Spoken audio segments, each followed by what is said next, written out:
నుండి ఈ national highway 16 మొత్తం మీరు చూడొచ్చు. ఈ నేషనల్ హైవే 16 వచ్చేసి కోల్కతా నుండి చెన్నై వరకు ఉంటుంది. అలాగే ఇక్కడ నుండి లెఫ్ట్ సైడ్ వైపు అంటే చినకాకని దగ్గర నుండి చినౌటువల్లిపల్లి వరకు విజయవాడ వెస్ట్ బైపాస్ అయితే ఉంటుంది. ఇది 48.5 కిలోమీటర్ల డిస్టెన్స్‌లో ఉంటుంది.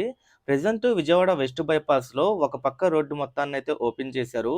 ఇక్కడ కనెక్ట్ అవుతుందనమాట. ఒక విధంగా ఇది ఎండింగ్ పాయింటు. నేను ఈ వీడియోలో చినకాకని దగ్గర నుండి గొల్లపూడి దాటిన తర్వాత ఈ ప్యాకేజ్ 3 ఎక్కడైతే స్టార్ట్ అవుతుందో అక్కడి వరకు మీకు చూపిస్తాను. ప్రెజెంట్ ఈ హైవే వైపు ట్రాఫిక్ ఫ్లో ఎలా ఉంది? అలాగే అమరావతి ఎళ్ళాలంటే ఎక్కడ డైవర్షన్ తీసుకొని అమరావతి ఎళ్ళొచ్చు? ప్రెజెంట్ ఈ హైవే ఒక పక్కే ట్రావెలింగ్‌కి అనుకూలంగా ఉందా? ఇంకా 2 వైపులా ట్రావెలింగ్‌కి ఎక్కడి నుండి ట్రావెల్ చేసుకోవచ్చు? మీకు పూర్తి స్థాయిలో చూపిస్తాను. ఇక్కడే అనమాట హైవే నుండి లెఫ్ట్ సైడ్ వైపు బైపాస్ అయితే స్టార్ట్ అవుతుంది.